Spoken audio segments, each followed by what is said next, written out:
তিনিচুকীয়া মিলনজ্যোতি যুৱক সংঘৰ উদ্যোগত গণতন্ত্ৰ দিৱস উপলক্ষে ক্ৰীড়া সমাৰোহ। নগাঁও জিলাৰ ৰূপৈঘাট সমষ্টিৰ অন্তৰ্গত তিনিচুকীয়া মিলনজ্যোতি যুৱক সংঘৰ উদ্যোগত 4 দিনীয়াকৈ গণতন্ত্ৰ দিৱসৰ লগত সংগতি ৰাখি 26 জানুৱাৰীৰ পৰা 29 জানুৱাৰীলৈকে তিনিচুকীয়াত এক ক্ৰীড়া সমাৰোহ অনুষ্ঠিত কৰিছে। বিগত বৰ্ষসমূহৰ দৰে এইবাৰো উলহ মালহেৰে এটা ক্ৰীড়া সমাৰোহ অনুষ্ঠিত কৰিছে। তিনিচুকীয়া মিলনজ্যোতি যুৱক সংঘৰ 2013 চনত স্থাপিত হৈছিল। গ্ৰাম্য অঞ্চলত লুকাই থকা প্ৰতিভাবোৰক এখন মঞ্চ দিয়াৰ উদ্দেশ্যে এই ক্ৰীড়া সমাৰোহ অনুষ্ঠিত কৰিছে। লগতে এখন সুস্থ সমাজ ড্ৰাগছমুক্ত গঢ়ি তুলিব পৰাৰ লগতে আমাৰ যুৱ প্ৰজন্মক ক্ৰীড়াৰ প্ৰতি আকৰ্ষিত কৰিব পাৰে তাৰে প্ৰধান উদ্দেশ্য। খেলৰ প্ৰথম দিনাৰ কাৰ্যসূচীত অসমৰ হিয়াৰ আমঠু জুবিন গাৰ্গক শ্ৰদ্ধাঞ্জলি জ্ঞাপন, তাৰ পাছত জাতীয় পতাকা উত্তোলন কৰে শিক্ষাবিদ হবিবুৰ ৰহমান, লগত সংগ দিয়ে শিক্ষাবিদ আবুল কালাম। লগতে ক্ৰীড়া সমাৰোহৰ পতাকা উত্তোলন কৰে স্থানীয় সমাজসেৱক তথা GRS ৰফিকুল ইছলামৰ লগত সংগ দিয়ে শিক্ষাবিদ আবু হানিফ। এই ক্ৰীড়া সমাৰোহৰ বঁটা বিতৰণী অনুষ্ঠান অহা 29 জানুৱাৰীত অনুষ্ঠিত হ'ব। উক্ত অনুষ্ঠানত অতিথি হিচাপে উপস্থিত থাকিব নগাঁও জিলা কংগ্ৰেছৰ সভানেত্ৰী তথা কংগ্ৰেছৰ নেতৃবৰ্গ আৰু জ্যেষ্ঠ সাংবাদিক প্ৰাঞ্জল নাথ উপস্থিত থাকিব। আজি তিনিচুকীয়া যুৱক সংঘৰ সৌজন্যত ৭৭তম গণৰাজ্য দিৱস উপলক্ষে যি 4 দিনীয়া কাৰ্যসূচী লৈ আজি এই কাৰ্যসূচীৰ শুভাৰম্ভণি কৰে। তাত মই অতিথি হিচাপে উপস্থিত থাকিব পাৰি নিজকে ধন্যবাদ জনাইছোঁ। সুদীৰ্ঘ 2013 চনৰ পৰাই এই তিনিচুকীয়া যুৱক সংঘৰ সৌজন্যত গণৰাজ্য দিৱস উপলক্ষে বিভিন্ন ধৰণৰ খেল ধেমালি আদি উদযাপন কৰি অহা হৈছে।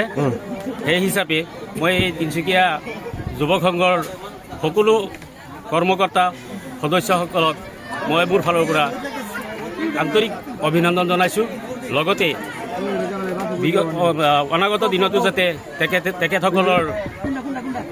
তেখেতসকলৰ মানে বিভিন্ন ধৰণৰ কষ্টৰ বিনিময়ত এই ধৰণৰ অনুষ্ঠান অনুষ্ঠিত কৰিব পাৰে, তাৰ বাবে মই আশা ৰাখিছোঁ। ধন্যবাদ।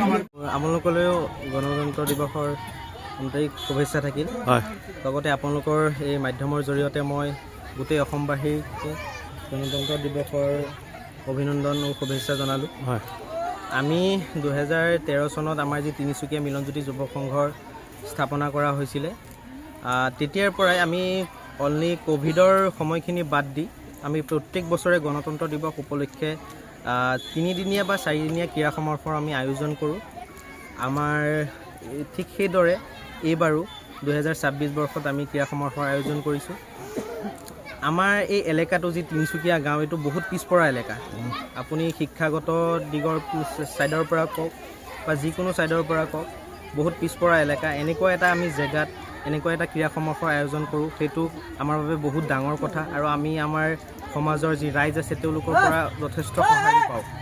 আমি এনেকুৱা এটা পিছপৰা জেগা, আপোনালোকে গম নাপায় চাগে, আমি যি এই ক্ৰীড়া সমাৰোহ আয়োজন কৰোঁ, আমাৰ ফিল্ডো নাই আমাৰ খেলিবলৈ। আমি বেলেগৰ খেতিত আমি খেল পাতিব লগা হয়। আমাৰ খুব দুৰ্ভাগ্যৰ বিষয় যে যোৱা 2 বছৰ ধৰি আমি ইয়াত যি 4 দিনৰ ক্ৰীড়া সমাৰোহৰ আয়োজন কৰোঁ, তাৰ বাবে আমি ইয়াত যি আমাৰ খেলপথাৰ আছে তাৰ বাবে আমি ভাড়াও দিব লগা হয় এটা যথেষ্ট পৰিমাণৰ। এইটো আমাৰ বাবে বৰ দুৰ্ভাগ্যকৰ কথা।